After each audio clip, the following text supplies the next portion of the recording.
Radio Campus. Pomysł zrodził się w stowarzyszeniu. W Stowarzyszeniu Polska Wódka to z tego względu, że w działalności statutowej stowarzyszenia wybite są na plan pierwszy dwa główne filary.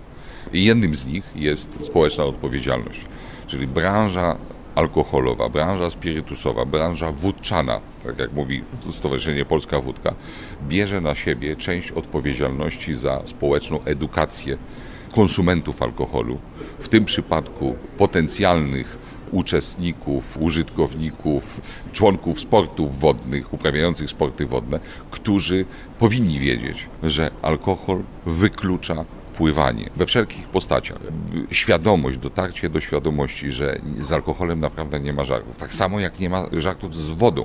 Statystyki, o których mówił szef WOPR-u, są porażające. 80% utonięć związanych jest ze spożyciem alkoholu lub inaczej. Wpływu alkoholu na utonięcie nie można wykluczyć, a wypadki, połamane kręgosłupy, połamane kończyny, szok, stres, tragedie, utracony sprzęt. Zaczęliśmy to 4 lata temu, w roku, kiedy powstało Stowarzyszenie Polska Wódka, dlatego że uświadomiliśmy sobie, że ponosimy dużą odpowiedzialność za proces edukacji. W momencie powstania niewątpliwie był to jedyny znany pomysł na świecie, związany z alkohol i woda. Chcemy wykorzystać okres wakacyjny, duże skupisko wakacjuszy, plażowiczów, czyli osób również korzystających z wody nad morzem, do rozpropagowania naszej akcji.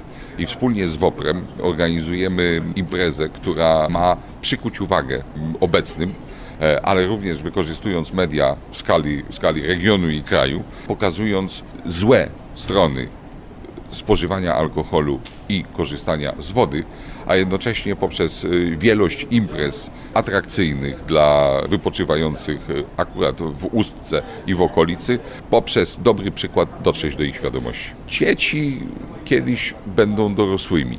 Dzieci mają też wpływ na swoich rodziców. Dzieci dzisiaj edukowane będą w przyszłości w sposób naturalny, odruchowy wykluczały alkohol i sporty wodne i pływanie. Trzeba kiedyś powiedzieć stop. Trzeba kiedyś powiedzieć zaczynamy akcję uświadamiającą. Jest to kropla, która drąży skałę. Ja efektów nie spodziewam się dzisiaj. Dzisiaj to jest takie zadzwonienie trochę w dzwon. Uwaga, jest niedobrze. Natomiast efekty będą widoczne za 5, za 10, za 20 lat, kiedy wyrośnie pokolenie, do którego nie tylko my poprzez naszą akcję dotrzemy, ale mam nadzieję, że będzie to wbijane dzieciom, młodzieży i w pewnym sensie dorosłym poprzez system edukacji. Dlaczego nie mamy sobie wyobrazić sytuacji, kiedy nauczyciel pływania w pierwszej, w drugiej, w trzeciej klasie szkoły podstawowej mówi: słuchajcie, pamiętajcie, że wchodzicie do wody, ale nigdy nie wolno wam tego robić, kiedy będziecie jako dorośli mogli spożywać alkohol, bo dzisiaj wam tego robić nie wolno. Radio Campus.